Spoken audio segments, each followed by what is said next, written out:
Hello, this is Impact, bringing you all the day's top stories. And later in the programme, more news in depth. I'm Philippa Thomas. A new warning that intensive farming and climate change could affect our ability to feed the world. Calls for greater biodiversity. Very risky really to focus just on few species to feed the world, because anything can happen. It's very important to have available a wider range of species to feed the world. We report from Venezuela, where tension is mounting over moves by the opposition to bring in foreign aid. President Maduro has already closed the border with Brazil. He's threatening to do the same with Colombia. He says the aid delivery plan is part of a plot to overthrow him. And I'm hearing more English views on our Brexit future. After going back to my home city of Wakefield, where EU leavers dominate, I'll be back at university in Oxford, where they voted clearly to remain. That's all coming up here on Impact.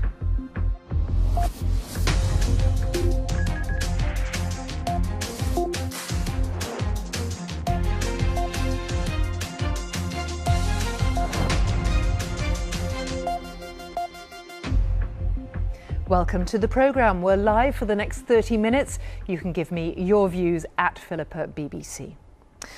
All the living things that help us to feed ourselves are in decline. That's according to a stark new report from the UN. The world's ability to produce plants, animals, even microorganisms is slowing, which places the future of our food system under severe threat. And it's human activity that's to blame. Rebecca Morell, our science reporter, outlines the scale of the challenge we're all facing. From coffee plants on the edge of extinction to fish vanishing from the oceans and the insects that pollinate our crops in steep decline, a new report by the UN has found that the animals and plants vital for feeding the world are disappearing by the day. They found that nearly 1,000 wild food species are decreasing in abundance. About a quarter of livestock breeds are at risk of extinction, and 1/3 of the world's fish stocks are overfished. Scientists say that climate change, land loss and disease are driving this loss. I've come behind the scenes at Kew Gardens, where you can see crops that are grown around the world, from this citrus tree to curry leaves and coffee. But the big problem is we're becoming more and more reliant on fewer and fewer species. Scientists say of the 6,000 species that are grown for food, just 9 of them are involved in the vast majority of crop production. So tell me what we're going to see over here. Yeah, here we have a lot of scientists at Kew are looking at new crops that could help. It's very risky really to focus just on few species to feed the world, because anything can happen. You can have a new disease, you have a problem with climate change, and so it's very important to have available a wider range of species to feed the world. With global population approaching 8 billion people, the UN warns we need to rethink the way we produce our food, and we need to act fast. Rebecca explained it's not just plants that are affected. 6,000 species and just 9 of them are involved in 2/3 of crop production. But animals, it's exactly the same thing. So there are thousands of livestock species that we could be using. About a quarter of them are at risk of extinction anyway, but really we're only using 40 of them to produce the vast majority of the milk, the eggs, the meat that we're eating. I mean, if indeed you do eat meat. And I think that's one of the big areas to do with this report. It's really all about diversifying the types of species that we're using, rather than relying on this very narrow band of species. Which makes us more vulnerable to any supply shocks, obviously. There are attempts to overcome this. You talked at Kew about attempts to introduce new crops, but what else? Yeah, that's right. I mean, it's a complex issue because you're looking at so many different species, but you know, in Ghana, for example, they're planting cassava plants at the edges of their fields, which are encouraging more pollinating insects. In the States, it's really interesting. Rice fields that they used to actually burn off to use, they're now leaving them to flood, so that's encouraging biodiversity there. You know, even sort of having a little window box with your own plants that you're growing and eating is an option too. And restoring land loss, you know, degraded forests, trying to restore those areas is also really important, because that's where a lot of the wild food species actually are. So there are things that can be done, but you know, the population's set to increase to 10 billion by 2050. We're struggling to feed people now. So the UN is warning, if we do rethink how we produce our food. We need to do that very, very fast. But I'm hearing from you that this is not just a message to governments, to those who are in charge. It's like everyone can do their bit at some point in the food supply chain. Yeah, and it will have to be that. I mean, the report is so broad. You know, you're looking at everything from sort of a species of cow down to a little microorganism. So it will be all sorts of small changes which actually make the big difference. To Venezuela now, as the row continues over whether to allow aid into the country, there are rival concerts happening on both sides of a bridge that links Venezuela with Colombia. Crowds have arrived for the concert on the Colombian side called Venezuela Aid Live, backed by the British tycoon Richard Branson.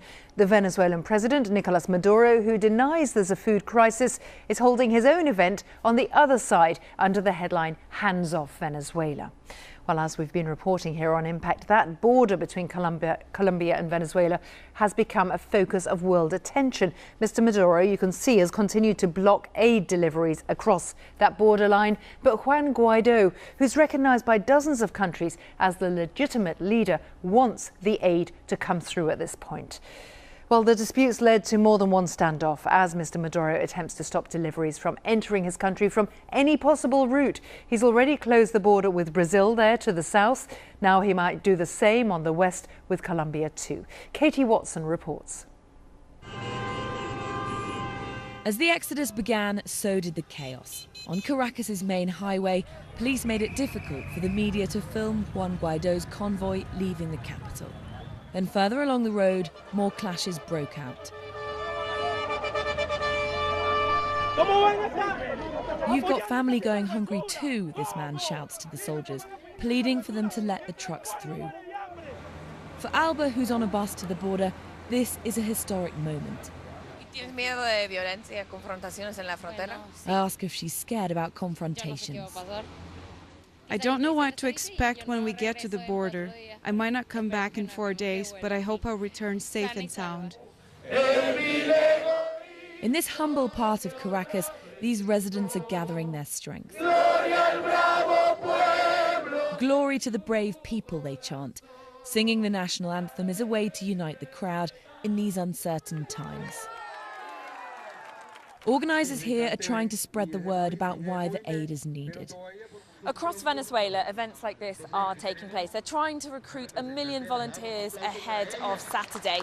Now, President Nicolas Maduro has remained firm. He says he won't let the aid in. But speak to people here, they say they'll find a way, no matter what. While there's no doubt people here need food and medicine, Juan Guaido's moves have been criticised as political, or as Maduro says, a US orchestrated show. Maduro is the one actually who created the crisis here in Venezuela, and the National Assembly asked for humanitarian aid in 2016. We have been asking in 2017, 2018, now in 2019, because there's a lot of people leaving the country. We have a big refugee crisis here in the continent.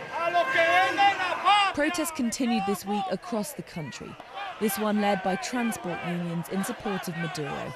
But even here, people told me they wanted aid brought in. Venezuela needs it, this woman said, but Maduro won't admit it. As both sides get ready to face the music this weekend on the border, neither is backing down. Katie Watson, BBC News in Caracas. Well, let's go live now to our correspondent in Caracas, Katie Watson. What's happening at the moment? So it's an hour until the concert organised by Richard Branson starts on the Colombian side of the border. They're expecting at least 150,000 people to attend, and big-name artists from the region, including Alejandro Sanz, Maná, Juanes. So big names and a lot of excitement. Meanwhile, on the other side in Venezuela, the government says that it's organising 3 days of its own concert, Hands Off Venezuela. But there are very few details. They say 150 national and international artists as well as poets and intellectuals. But in terms of names, we have very little detail on that. Meanwhile, on the other side, on the other border with Brazil, the border has been closed there. It's something that Mr. Maduro talked about yesterday, Thursday, but there have also been clashes there. There's been one person killed and at least a dozen people injured when a local community tried to stop a military convoy. They wanted to keep the border open. So currently we've still got nearly a day before the border, the humanitarian aid starts to come in, but even so there's still a lot of movement and action on both borders of Venezuela. Is it fair to say that there is a food crisis?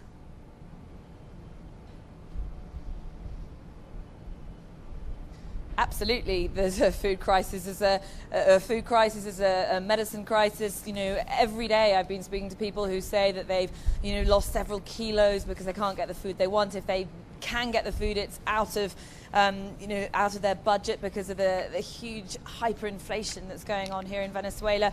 You speak to people who can't get the medicines they need on a daily basis, and that's what Juan Guaidó is saying. He's been criticised for making this aid political, but at the end of the day, Nicolas Maduro has also denied that there's a humanitarian crisis, and you can see quite clearly here that there is that crisis and there is that need. But how that comes through and how peacefully that comes through is what everybody's watching in the next few days. Katie, thanks very much, live from Caracas.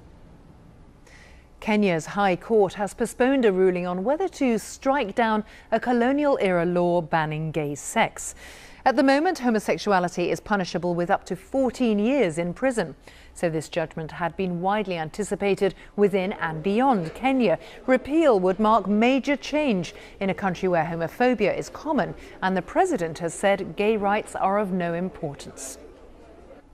Myanmar's leader Aung San Suu Kyi has called for foreign investment in the region where hundreds of thousands of Rohingya Muslims were forced to flee.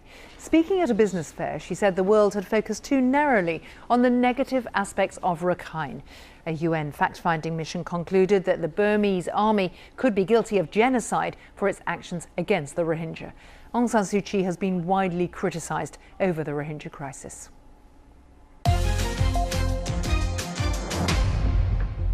Conservationists in the Galapagos Islands have found a giant tortoise from a species thought to have become extinct more than a century ago. The last living specimen was sighted in 1906. It's one of dozens of tortoise species that inhabit the islands. This adult female tortoise was found on the island of Fernandina in the west of the Pacific Islands off the coast of Ecuador. Katie Silver reports. Many of the 14 giant tortoise species found in the Galapagos were wiped out when the islands were colonised in the 18th and 19th centuries. Now, after last being sighted in 1906, the Fernandina giant tortoise appears to be back. It was discovered in a thicket of vegetation on Fernandina Island, one of the youngest and most pristine in the Galapagos archipelago. It is perhaps the most important discovery in the last century. There have been multiple investigations and monitoring projects on the island, and not a single individual had been located. She's believed elderly, over 100 years old. Authorities, which cited tracks and excrement in other parts of the island, hope she's not the only one. If we find more female individuals and hopefully males, we can immediately start a breeding program in captivity for this species here in Santa Cruz. Giant tortoises can reach more than 200 kilograms and are believed to have arrived on the remote volcanic island chain around 3 million years ago.